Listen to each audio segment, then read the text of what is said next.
Hey guys, welcome to the video. Today we will be recreating this look that I've been seeing everywhere on my Pinterest. It's kind of like an edgy kind of Douyin Chinese makeup look that I've been seeing everywhere, and I've been wanting to recreate it on brown skin because I don't see many tutorials on how to recreate these kind of East Asian kind of trend looks on darker skin. That's enough of my yap. Let's get into the makeup look. Now I always start by putting up my hair just so I can get my hair out of the way for skin prep. Oh my god. Well, you'll see that like I have this little hair sticking out and it just looks so cute, but I first go in with the Medicube skincare just because it gives me that glowy look underneath, and I rub that all in and make sure that it's dry before I put anything on top, just because if I do put anything on top and it's wet, it's likely to pill. I then go in with a primer just to prepare my skin for makeup, and I rub that all in and again make sure that it's not wet before I apply any makeup on top, just because I don't want it to pill. The whole point of doing makeup is that it's smooth and kind of filtered, so pilling would ruin that.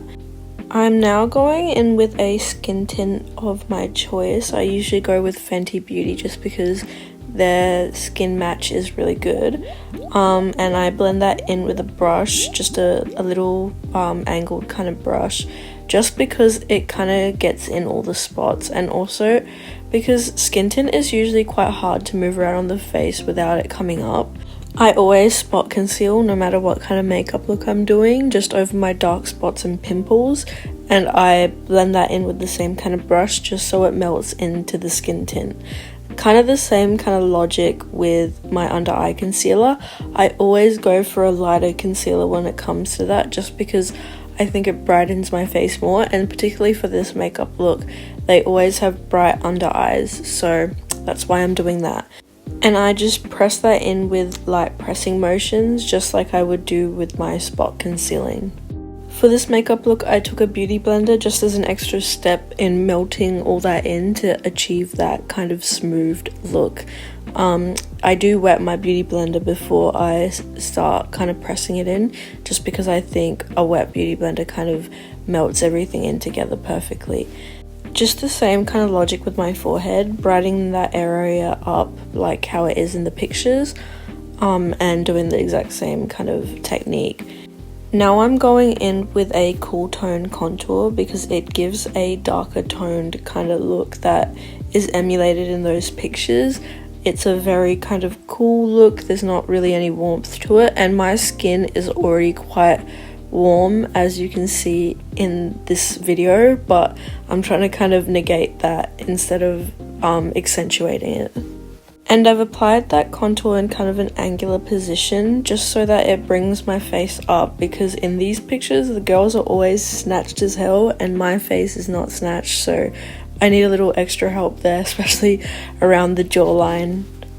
I already have quite a narrow nose, but I'm narrowing it out even more with the contour and placing kind of a hump at that top where my nose is kind of buttoned, just to accentuate that because that's how they are in the picture.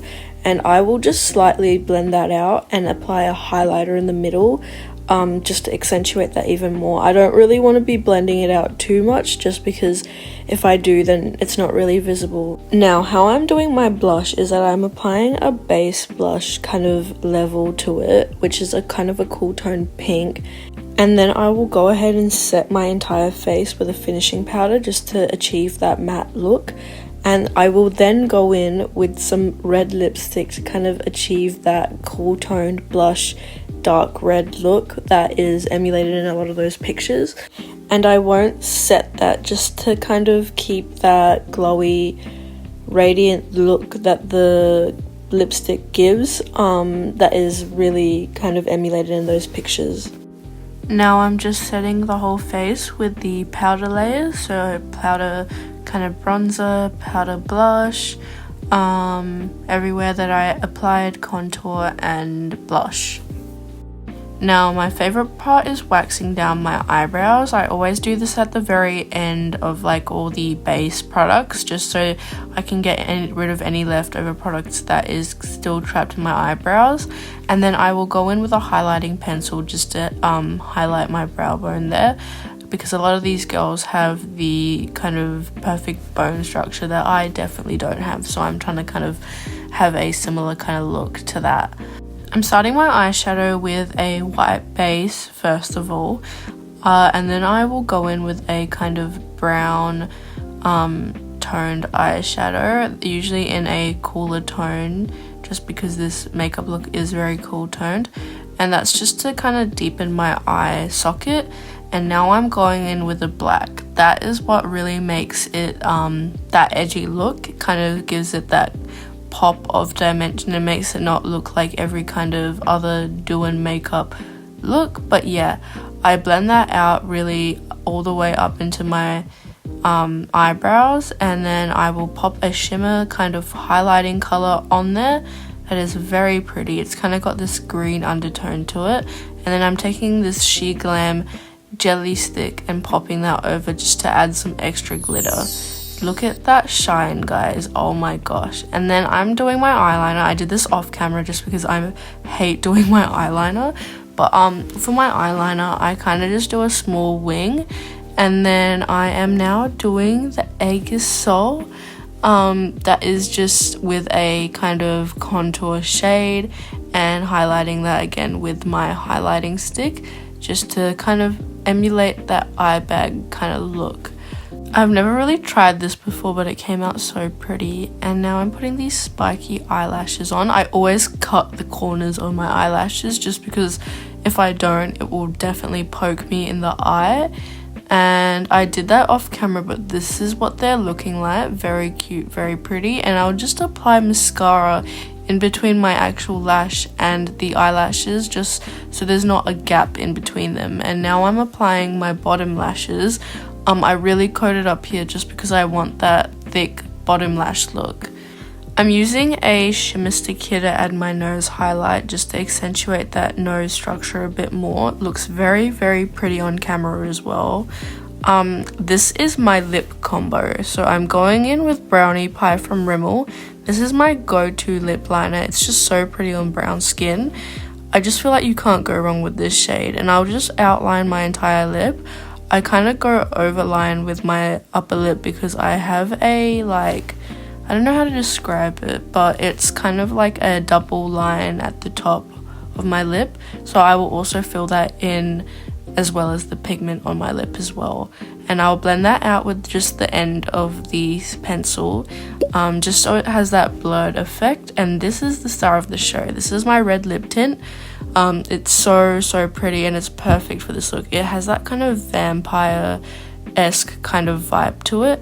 And I will just blend that out from the middle just so that it's a little bit more bitten looking in the middle. But yeah, guys, look how pretty that is. And I'm applying this Paw lip balm that's a bit tinted just to give it that more cool toned look. This is so pretty. To add that real shine, I'm adding the Morphe gloss over the top in this brown muted shade. And this really achieves that kind of reddish brown, very blurred look. And I actually got really excited to add these fake piercings to my face. They're just rhinestones that I bought from an arts and crafts store, but oh my gosh, guys, does that not look kind of realistic? I might be a bit delusional, but it looks a little bit realistic. And guys, this is the final look. I felt like a baddie in this makeup. I've never done it before, but I absolutely love it. I'm so excited to do some other makeup looks, but bye guys!